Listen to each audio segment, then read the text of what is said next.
In the world of bodyweight training, there are a few skills that trump the feeling of a handstand. But learning to handstand is a tricky business, and with many, it comes with a real element of fear. Now, there'll be people watching this video with different degrees of this fear. Some will have a general fear of perhaps tumbling over that hinders them on a subconscious level, but there'll be others with a real paralyzing fear of being upside down and falling. Wherever you fall on this spectrum, this video has been built to provide you with value, because fear shouldn't be what holds us back on this handstand journey. But before we get into the meat of this video, I want you to have a think of why you want to learn how to do a handstand in the first place. Because learning to handstand can be hard, but by identifying your why, this will help you push through when it becomes difficult. Drop me a comment down below on why you want to learn how to handstand. Jumping into a more practical step on how to tackle this fear of falling in a handstand, we should make sure we have an adequate base of bodyweight strength. By getting stronger, we instill confidence in our ability to handle our bodies in unfamiliar circumstances. And what's good about this is that we can start this off without ever being upside down, at least at the beginning. Exercises like the push-up and the dip can develop very transferable strength to hand balancing. And the basic frog stand is a way that we can build on this strength and introduce getting weight onto the hands with minimal risk of falling. If you're looking for how to get stronger handstands as an absolute handstand beginner, then I have a full video that documents how you can do this, including a free routine that you can follow. I'll link it down in the description below. Creating familiarity is another thing we can do to exercise some of that apprehension around falling in a handstand. Become familiar with being upside down. We can start off small, and downward dog is a great exercise for this. With this exercise, we can get started with feeling what it's like to be inverted. Lock out the arms, grip the ground with the fingertips, and importantly, keep your eyes open.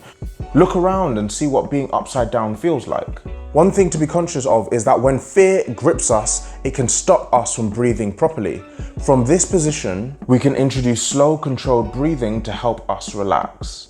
Over time, with growing confidence, we can take that downward dog position and elevate the feet, shifting more weight onto the hands. Use this to become familiar, but when I say become familiar, I mean that in every sense of the word. Where possible, train in the same place every day, and really cement into your subconscious that being upside down is nothing to fear. We should also practice our bailout strategy. In the event that you should fall, knowing how to fall safely does a lot to squash any anxiety around falling. And this dominoes well onto the downward dog from earlier. In this position, hop from side to side. As we feel more secure in our abilities, drive more force through these hops and get the hips high until we are essentially doing a mini cartwheel. This will not only invite movement into our inversions, but this technique will form the basis of learning how to bail out of handstands when we are fully against the wall, and how to bail out of a freestanding handstand. But this next point will probably be what really cements how to overcome that fear of falling in a handstand, and that is deliberately falling.